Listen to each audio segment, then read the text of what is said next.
Fridays mean we get a moment to look back at the week in politics, look ahead at the next few weeks, which will be eventful to say the least, with the guy who has forgotten more about politics than most of us will ever know. He is Michael Shure, everyone. What's up, Michael? It was Thank fun, you in advance. Fun being in Florida with you guys today. Yeah, we liked that Michael just hung out with us and did our Friday Fabulous Florida segment. Michael, we were having a bit of a conversation about these endorsements, with a month still to go in the race, and then we'll get to the Walz debate. We kind of did that already. You made an appearance, especially, we can talk about maybe the ripple effects or what the follow-up is in a moment. But I'm more curious about the high-profile endorsements and even those who were showing up on the stump with Kamala Harris in the case of Liz Cheney, right? And even other members of the Trump administration, those who served with Donald Trump, are now going out on the stump with Kamala Harris saying, we can't have Donald Trump in the Oval Office again. Tell me about the endorsements and the Bruce Springsteen endorsement that we ran a little bit of. What effect does this have? It's hard to say. Endorsements used to be super important, and now we live in a society which pushes back on people telling you how to think and what to think. But by the same token, I don't know if it's here that we talked about this, but there's something about the permissibility of voting for someone who you ordinarily might not, because someone is endorsing them. Now, of all the endorsements this season, I happen to think, as cheapening as it is to what I cover, the Taylor Swift's is the most important, because there aren't people waiting to hear who Dick Cheney's going to endorse. And once he made his endorsement of Harris, you can't see a lot of people going out and registering to vote. What Taylor Swift does in one fell swoop is not only say who she's voting for, which influences what other people may think, but people are going out and registering to vote by the thousands. Maybe not, the hundreds of thousands, but the thousands makes a difference. So getting people to register to vote who would presumably vote the way that the person who inspired that registration would, the same way, I think that's important. I think, also you see Cassidy Hutchinson and some of the people that served in the Trump White House out there with Vice President Harris, endorsing, speaking truth about what they witnessed in the White House and why this guy is not fit to serve. All of that's important. It all helps. It helps that person on the fence who has never voted for a Democrat, or has never voted for a woman, or has, a little bit of angst about telling people that they're voting for someone who is in Donald Trump in their neighborhood. It makes it okay for that person. Again, on the margins, but still the margins are what may decide this election. So I think it's important. I love your take on the permission, because I really believe that's what it is. It's you need to be able to say, oh, it's okay for me to cross and vote the other way. Yeah. Now, what has happened in the days since the debate, every high-profile person that I've read agrees with us. And I'll remind everyone that both you and myself looked at the debate, said I'd score it about even, but if you forced me to pick a winner, I guess it would be J.D. Vance, just for his fluidity, Now, it's his fluidity through total lies and misrepresentations. I mean, the guy, but just to review, now it seems as though a lot of punditry, not that it matters particularly, but I do think that there was a rah-rah for a while, right in the hours afterward and in the day afterward. And I was almost run off of my own show for suggesting somehow that, Tim Walz, wasn't dominant.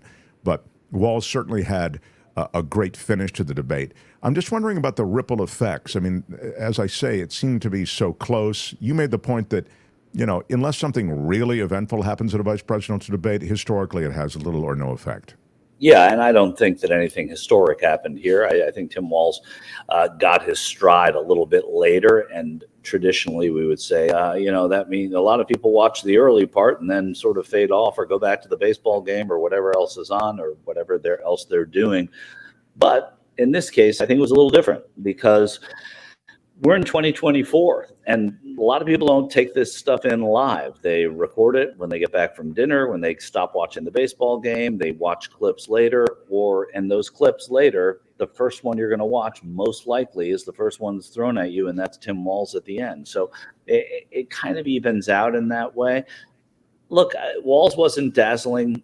Vance departed from the Vance we'd seen on the trail, the kind of nasty tone that he has taken, and he went right back to it the next morning, even saying things against Tim Walz, to whom he was very sort of congenial and very civil on the night of the debate, which I thought was a good tactic for Vance to take. But I go back to it not mattering because nothing really happened there, nothing is decisive. And I think this is an election that is about the former president more than it's about any of the other three people in the race. Harris and Trump remain neck and neck in all 7 battleground states, according to new polls that were just released. The Cook Political Report, swing state project surveys conducted bipartisan polling showing Harris between 1 and 3 points ahead in 5 of the states, easily within the margin of error. In North Carolina, Harris and Trump are exactly tied. I'm getting to a question about North Carolina and even Florida here in a second. Harris leads Trump in Michigan. Harris leading Trump in Michigan by 3 percentage points. She also leads by 1 or 2 points in Arizona, Nevada, Pennsylvania, and Wisconsin. Trump is leading by 2 percentage points head-to-head in Georgia. This represents essentially the exact same result, Michael Shure, that we were getting in mid-August. I mean, nothing is changing. My question is about what we can glean from this, and also about Florida. In the first hour, we began talking about, is Florida in play? Isn't Florida in play? How much might it be in play? What would it take for it to be in play? I wonder if you could comment on that as well. You know, Florida is one of those states that is traditionally looked at as maybe it's in play, but it hasn't been in play for a while, at least not on the national stage. What changes it is this measure that's a ballot measure legalizing abortion. It's an abortion measure that is going to get a lot of pro-choice voters out to vote for that. And the thought is pro-choice Trump voters would also vote for Harris because there are so few of them because of what's going on on the issue of abortion. So it may change the way it looks. It may also change the Senate race in Florida, where you have a former Congresswoman, Debbie Murcazel-Powell, running against Rick Scott, who was the sitting senator, beat a sitting senator in 2018. He's a former governor. Pretty popular in constituencies where you wouldn't expect him to be popular. That was when he was a governor. He ran a close race for Senate against Nelson. And now he's looked at as one of the hopes to be unseated for the Democrats to keep control of the Senate. I think it's a little pie in the sky, but if this is we say wave election, this is an election where all of those close polls go toward Harris, there's going to be a surprise. That's generally the way these trends work. So let's say these battleground states where you saw that polling, let's say all but Georgia go to Vice President Harris and Georgia goes back to former President Trump. There's a trend there, and that trend can carry on to a vulnerable state. And Florida could be seen as vulnerable, I think, because of that abortion ballot measure. Texas as a Senate race, I still don't think it's there, but there's reason to be more hopeful than you otherwise might have been. And again, you're talking about these polls, Mark, that in August matching what the polls are now. That means that the energy that the Biden abdication created has not really waned. It's kind of stayed steady throughout from August to September, and now we're in early October, a month ahead of the election. So I think that it explains too why it goes back to the conversation we were having about these endorsements. If they affect one person or two people in per congressional district, that could tip a state at this point. Maybe it's 20 people, but whatever. So I think all of it matters on that thin, slim number of people that are going to make up that difference. Donald Trump is a history maker, as you know. We've seen him for the first time become a president, and former president in this case, who was indicted and convicted, and now he's charged in these other criminal trials that may or may not begin. And there was just a release of a lot of the details of January 6th because these details will have to be reviewed by a judge to determine whether or not this the details that will be brought in as evidence in the case shouldn't be brought in because they are likely immune, the actions that are detailed, immune, given the president's general cloak of immunity for anything that's an official act. So it gets then to the point which is associated with just details. That is to say, I'm hearing now about how much he didn't care whether Pence lived or died. I'm hearing now about how he sat in the Oval Office with Eastman and planned this chaos. He really began to plan this coup over some time, it would seem, but a lot of the details of the coup from January 6th, the day of the violent coup attempt, those details seem to be coming out now. So with that too lengthy preamble, I ask you, will any of those details have an impact in your view, or are we just so baked into our view that it's likely not to matter?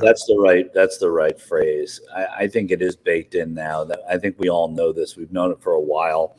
The people who love him in spite of this. The people who can't stand him, couldn't stand him because of this and many other reasons.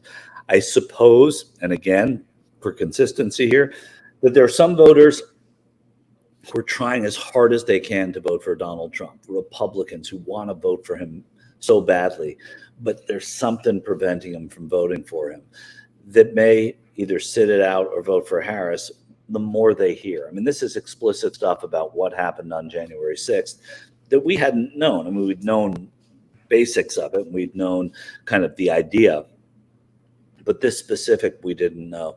So maybe it affects that voter, but I wouldn't, it's not the kind of thing where 30 years ago, if this came out as an October surprise, it would change an election, right? I mean, there's a bit of Teflon around Donald Trump on these issues alone. They feel victimized. He's portrayed himself as someone who's being persecuted by the Justice Department. The people that like him, they're already there, and the people who are looking for a reason not to vote for him or looking for a reason to vote for him, this puts them a little farther away from voting for him. I was just looking over some of the other stuff he has to deal with. He's got a state election interference case in Georgia, et cetera. So, but as to the effect on the election, as you say, it looks to be nominal. So in this sprint that is associated with, I think, getting the vote out, wouldn't you agree? And, trying to motivate your base and, of course, all those independent voters. What is an effective strategy? And I will just say this. It seems as though Trump's thing is, I know there are a lot of clips showing up of him, around on the stump, et cetera, but he's kind of kicking it. He's doing sort of just perfunctory appearances, and I don't see him as a full court press guy. The Harris people, they are getting out there in Wisconsin, in Michigan, in some of these swing states. I wonder if you could speak to how both campaigns are handling this last dash, if you will, and what's important in the last dash. Well, I mean, what's important typically is someone like Trump should be doing both candidates should be doing what they can do to get out the vote.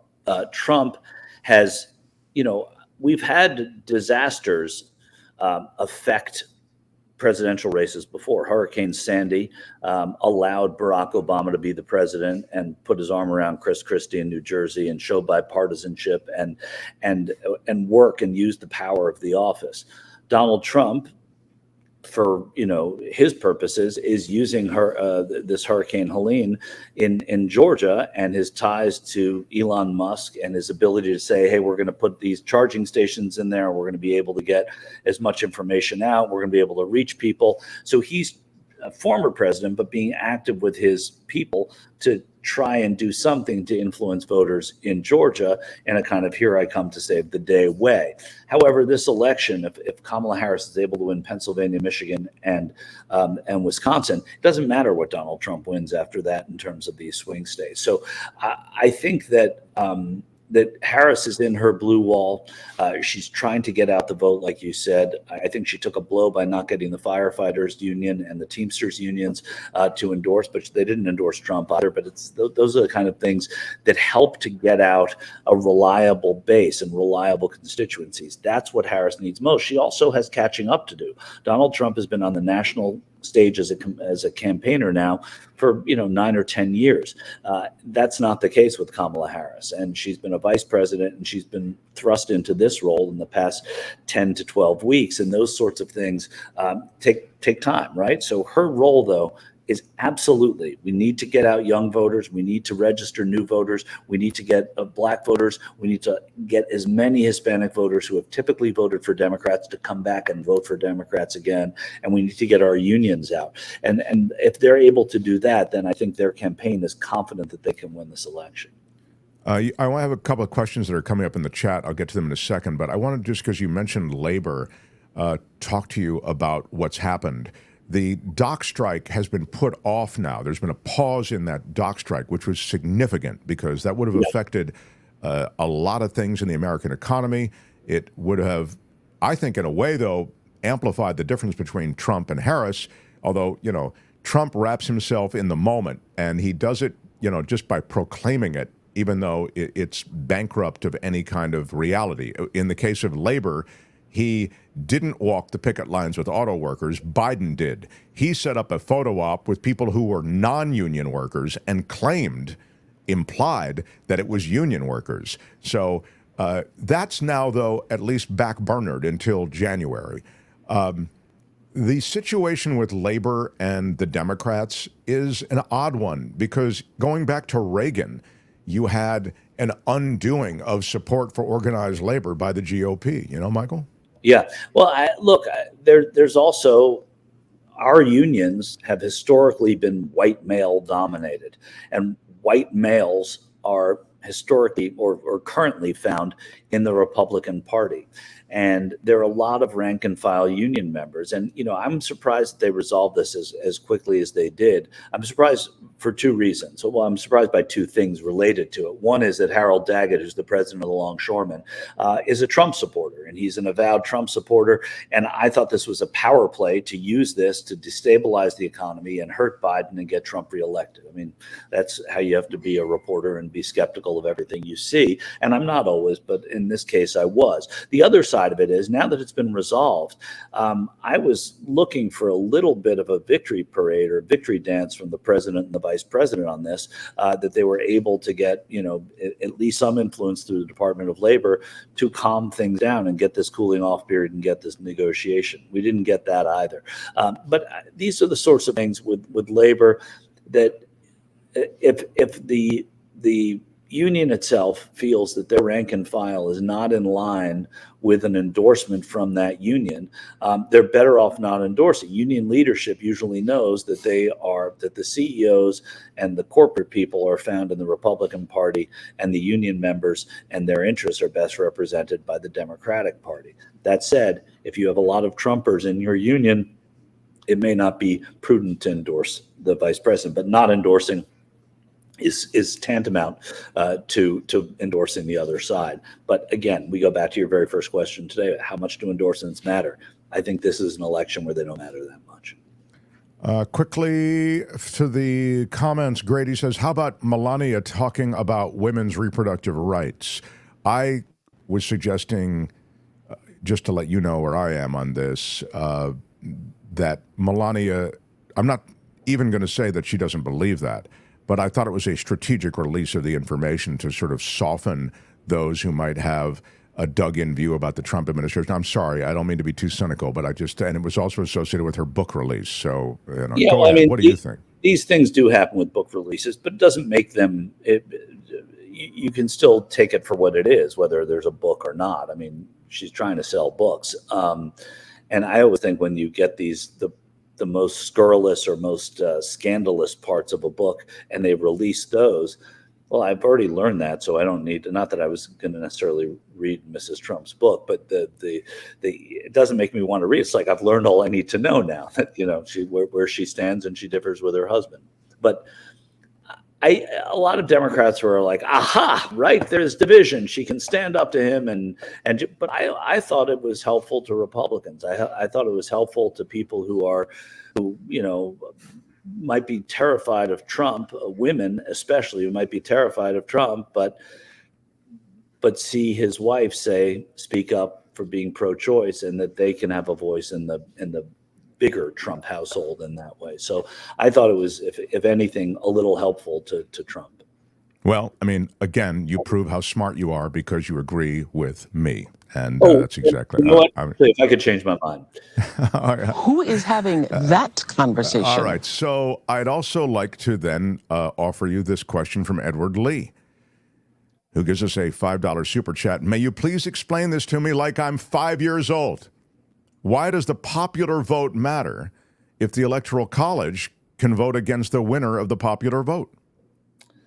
Well, it matters in terms of defining a mandate, and it matters rhetorically. It doesn't matter in how we elect our presidents, but it matters rhetorically. And it matters, I think, also to the powers of a state. So if you get a huge popular vote victory in a state, or you only win by a little bit, then the resources that go into that state change, both from whoever wins or loses, but also the parties themselves. So if, for example, the Democrats are super close in Texas, and I'm making this up, and they lose Texas by a percentage point, that's a big population, a lot of popular vote, a lot of registered voters in that state, then Democrats can put many more resources into that state because they see it as a prize that they can get to more quickly, which you don't really, which doesn't translate nationally. I also think that in terms of legislative mandate, if you have X percent of the country, even if you didn't win in an electoral landslide, but you win in a popular vote landslide, that could be looked at as kind of a mandate on legislation. It means you can do riskier things because you feel as if the country has your back. So these are subtle and intangible, but the bottom line to whoever asked that question is it doesn't decide the presidency. You can, as we've seen before, lose we saw George Bush lose the popular vote, win the electoral vote. Trump, Rutherford Hayes going, there are a handful of presidents who've had that happen. And it doesn't change. The Electoral College is how we elect our president still. The situation in the Middle East, as I saw this thing spill over and involve, more and more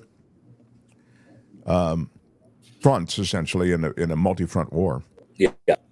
I wondered to what extent, and again, I know we always want to fit things into some kind of existing framework, so we call it the October surprise, and I feel like everything now has to be wedged into October surprise. Was the release of the Jack Smith detail stuff, is that the or is what's happening in the Middle East, is that the October surprise? Is the dock workers strike, is that the October? I mean, so I don't mean to necessarily tag it as the October surprise, but what I do mean to ask is, to what extent this situation, which does appear to be boiling over a bit, to what extent might it influence the election one way or another? If what series of events happens, does someone of the two candidates benefit?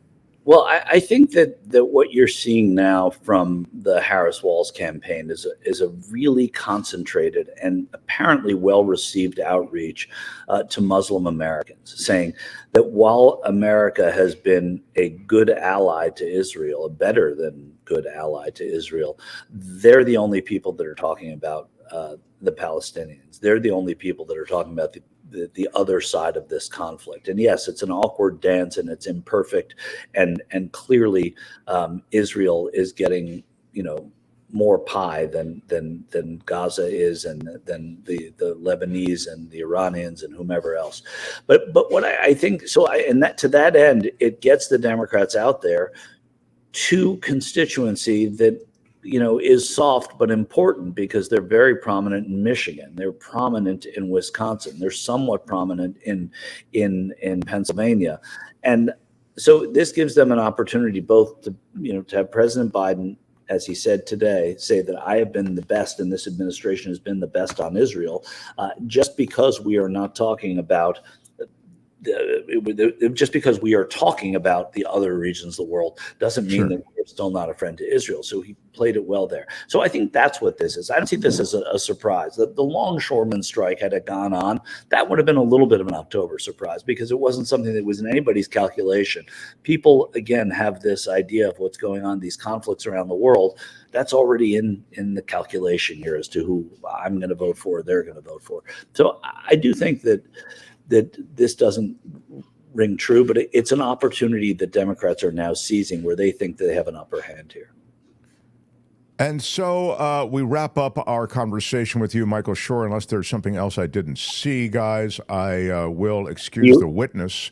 You wanted I should let you say it, but I interrupted. Today is the opening of the NHL season. Oh, so, that's got to be. Commish, you have to be excited about that too, Albert. The opening of the NHL season. Very excited, and Amazon has this new series that just came out too, documenting some stuff from last season, which is really exciting.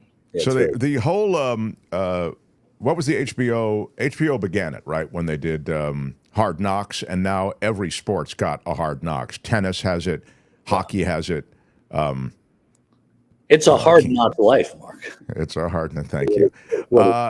I thought of you because in the first hour we mentioned the Bruce Springsteen endorsement, as I think I noted to you. Yeah. And it got us wondering, because there was a lot of talk in the chat, how old is Bruce Springsteen? I'm guessing you before you answer, will Michael Shure know how old Bruce Springsteen is? Don't you dare, how dare you? I see the screen lighting up. Don't you dare Google it. Don't you dare I'm not Googling how old Bruce Springsteen is. Okay. I don't Google it. Promise I'm not Googling that. I'm looking. Okay. There's a hockey game going on right now, and the Devils are up 4-1 on the Sabres in Prague. So What? I said NHL. I was like, oh, what's happening? I don't even care anymore. All right. Thank you, Part Michael. of the Bruce Springsteen endorsement, by the way, and I'll guess that Bruce Springsteen is 76. My favorite part of the Bruce Springsteen endorsement was at the opening where he says, "Hi, I'm Bruce Springsteen." Oh, really? That was great. How old is Bruce Springsteen? He's 75. Yeah, I don't think I'd applaud it. He's close though. Very well done. Yeah, I wouldn't have. I didn't get it right. I thought I would have guessed 72. Tom said 74. Yeah, but he's 75 is the answer. Yeah. Michael, thank you. We'll look for you on TYT and beyond, and we'll see you next week. So appreciate your input always. You're a great voice of reason on this show, and I appreciate you coming through. I'm glad to be here. It's a final 4-1. Devils win in Prague. Over Michael Shure with more information we don't care about. Thank you very, very much, sir. Hi, it's Mark, and I thought that was great. Hit the notification bell. You'll know whenever there's a new video being dropped, and please subscribe to our channel to help us save the universe.